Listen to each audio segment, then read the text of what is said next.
राधे राधे कृष्ण कन्हैया गोपाल प्यारो मुरली बजैया। पंडरीनाथ जो भगवान का नाम पड़ा है, जो उनके अनुग बन गए। पंडरीनाथ क्यों नाम पड़ा, इसका भी बड़ा सुंदर लीला चरित्र है, भक्तमाल जी में वर्णन करते हैं। इसलिए पंडरूनाथ नाम लिया है श्री नाभाजी महाराज ने कि कौन से भगवान बने जो पंडरीनाथ हैं। और वो पंडरीनाथ भगवान क्यों हैं, उसका क्या कारण है?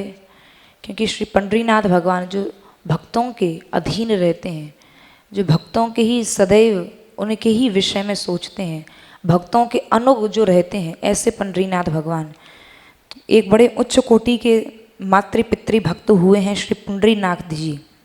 इनके ही कारण का नाम पंडरीनाथ भगवान पड़ा है। और पंडरीनाथ इसलिए नाम पड़ा क्योंकि ये सदैव भगवान, ये वाले भगवान सदा भक्तों के ही आगे पीछे घूमते हैं। तो नाभाजी कहते पंडरीनाथ कृत अनुगजों छानी सूकर छाई घास की, ऐसे पंडरीनाथ भगवान भक्तों के दास बन गए। और नामदेव जी की एक बार नहीं, कितनी बार आके उनको साक्षात्कार कराया है, यहाँ तक कि उनकी छान भी छाई है।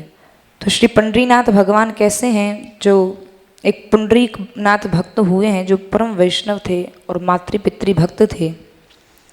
भक्तमाल जी में श्री नाभाजी महाराज इनके चरित्र का वर्णन करते हुए कहते हैं कि जिस समय पुंडरीक जी, जिनका जन्म ब्राह्मण कुल में हुआ, बड़ा शास्त्रों का इनको ज्ञान था और ऐसा शास्त्रों का सम्यक ज्ञान था कि बड़े ब्राह्मण कुल में तो थे ही, परम विद्वान भी थे और साधना में इनकी बड़ी रुचि थी। एक बार ये अपनी पत्नी को साथ लेकर और पत्नी को साथ लिए हुए और तीर्थ यात्रा करने के लिए गए।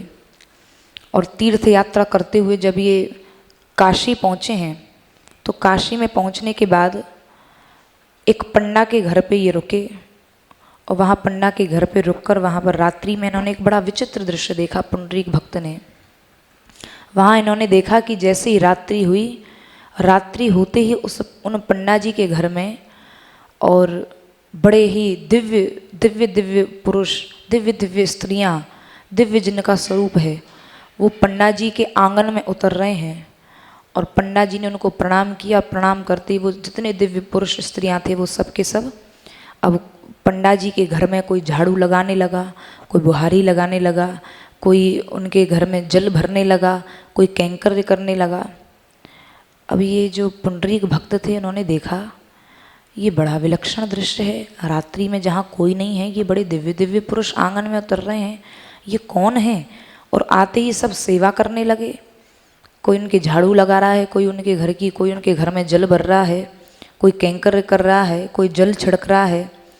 तो पुंडरीक भक्त को बड़ा आश्चर्य हुआ और उन्होंने वो जो दिव्य स्त्री पुरुष थे, जो साक्षात ऐसा लगता था साक्षात देवता ही उतरे हैं, उनसे जाकर पूछा पुंडरीक जी ने कि आपकी यदि कृपा हो, यदि इच्छा हो, तो आप अपना परिचय दीजिए, आप कौन हैं, आपका बड़ा दिव्य स्वरूप लग रहा है।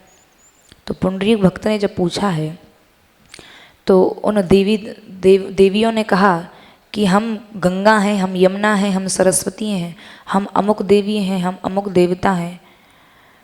तो पुंडरीक भक्त को बड़ा आश्चर्य हुआ, अरे जिनके घर में गंगा यमुना सरस्वती बड़े बड़े देव, कोई उनके घर की झाड़ू लगा रहा है, कोई बुहारी लगा रहा है, कोई जल भर रहा है, तो ऐसा क्यों है, आप इनके घर में क्यों सेवा कर रहे हैं? पुंडरीक भक्त ने पूछा।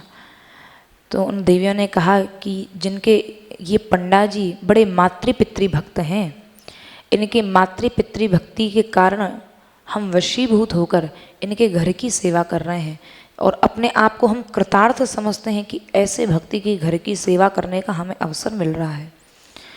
पुंडरीक भक्त को बड़ा आश्चर्य हुआ और माता पिता की ऐसी अद्भुत सेवा का प्रभाव देखकर उनके मन में आया, अरे हम अपने माता पिता को छोड़कर और तीर्थ भ्रमण कर रहे हैं, तीर्थ यात्रा कर रहे हैं, हमें धिक्कार है। हमारे माता पिता जो चलते फिरते तीर्थ हैं, वो घर में बैठे हुए हैं, घर में विराजे हुए हैं। और उसी समय उनकी यह बात सुनकर पुंडरीक भक्त पंडा जी को रात्रि में ही प्रणाम करके और वहाँ से निकल दिए और अपने घर आकर पहुँचे। और वहाँ पर पुंडरीक भक्त भी मातृ पितृ सेवा करने लगे और ऐसी सेवा की है प्राण प्रण से श्री पुंडरीक भक्त ने कि माता पिता की उस सेवा के प्रभाव से स्वयं श्री भगवान की आज इनके दर्शन करने की इच्छा हुई। भगवान के मन में आया कि क्यों ना हम अब इनका दर्शन करने के लिए चलें। अब संयोग की बात, श्री ठाकुर जी के हृदय में तो ये इच्छा हुई और प्रभु ने एक लीला रच दी। द्वारिका में बैठे बैठे श्री ठाकुर जी ने ऐसी लीला रची कि द्वारिका में बैठ के वहाँ पर रुक्मणी जी श्री ठाकुर जी से उनका झगड़ा हो गया। और झगड़ा किस बात पे हुआ? रुक्मणी जी झगड़ने लगी श्री प्रभु से, द्वारिकानाथ भगवान से, कि स्वामी आप बड़े पक्षपाती हैं, आप सत्यभामा का ही सदा पक्ष लेते हैं, सत्यभामा का ही ओर लेते हैं, पक्ष लेते हैं, हम आपको छोड़ के जा रहे हैं। जब आपको हमारी कोई सुध-बुध ही नहीं है, हर बात में सत्यभामा जी का ही पक्ष लेते हैं, हर बात में उनकी बात सुनते हैं, हमारी कुछ नहीं सुनते, जबकि हम अब आपकी प्रथम पटरानी हैं। और श्री रुक्मणी जी रूठ के और जंगल में चली गई। अब जंगल के जिस दिशा की ओर गई हैं, ठाकुर जी भागते भागते द्वारिकानाथ भगवान भी वहीं गए। अब लीला कर रहे हैं। अब भक्त के दर्शन करने के लिए कितनी लंबी लीला रची। अब श्री भगवान जो मनाने में बड़े चतुर हैं, और रुक्मणी जी के पीछे पीछे भागते भागते गए और रुक्मणी जी को मना लिया। और मना के जब द्वारिका में आने लगे तो उसके पूर्व श्री ठाकुर जी ने कहा कि देखो रुक्मणी जी, हमारे मन में एक विचार आ रहा है। बोले प्रभु बताओ क्या विचार है? बोले एक बड़े वैष्णव का यहाँ से कुछ पास में ही घर है। अब पहले उन भक्त का, वैष्णव का, जो मातृपितृ भक्त हैं, उनका हम दर्शन करके फिर द्वारिका जी में प्रवेश करेंगे। तो रुक्मणी जी को बड़ी प्रसन्नता हुई कि चलो ये लड़ाई भी एक बड़ा अच्छा बहाना और बड़ा एक अच्छा संयोग बन गया भक्त दर्शन का। ये तो अपशकुन नहीं, ये तो शकुन ही हुआ है, ये तो बढ़िया ही हुआ जो झगड़ा हुआ। अगर ऐसा झगड़ा नहीं होता तो आज हमें इन भक्त के दर्शन कैसे करने को मिलते। और दोनों श्री रुक्मणी और द्वारिकाधीश भगवान वहीं पुंडरीक जी के घर में प्रवेश किए। और वहाँ पुंडरीक जी के घर में जैसे ही भगवान ने प्रवेश किया, प्रवेश करते ही वहाँ देखा कि पुंडरीक जी अपने माता पिता की सेवा में ऐसे संलग्न हैं कि श्री भगवान ने जाकर कहा, पुंडरीक जी हम आपको दर्शन देने के लिए आए हैं, आपकी सेवा से हम अत्यंत प्रसन्न हुए, आप पीछे मुड़कर तो देखिए, दोनों युगल सरकार का स्वरूप विराजे हैं, हम आपको दर्शन देने आए हैं। भक्ति से प्रसन्न हुए। लेकिन श्री पुंडरीक जी इतने माता पिता की सेवा में वहाँ लगे हुए थे कि बोले हमें अभी अवकाश नहीं है, हम अपने माता पिता की सेवा से जब निवृत्त हो जाएंगे तब हम आपका दर्शन करेंगे। आप हमारे यहाँ आए हैं, अतिथि हैं। बल्कि श्री ठाकुर जी से भगवान खड़े हैं, भगवान कह रहे हैं हम आए हैं दर्शन कर लो। पीछे मुड़कर भी नहीं देगा, मुख करके भी नहीं देखा। बोले प्रभु थोड़ी देर खड़े रहो।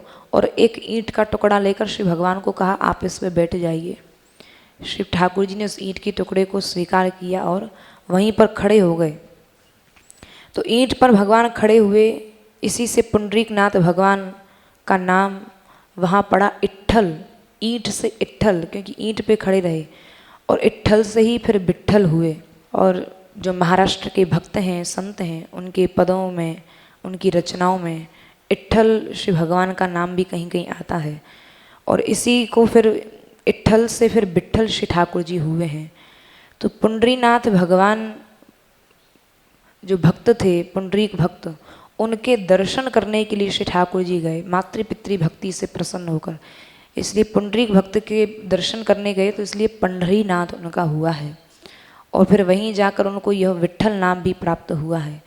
तो ऐसे परम वैष्णव श्री पुंडरीक भक्त जिनकी भक्ति से रीझ कर पंढरीनाथ भगवान वहाँ गए हैं।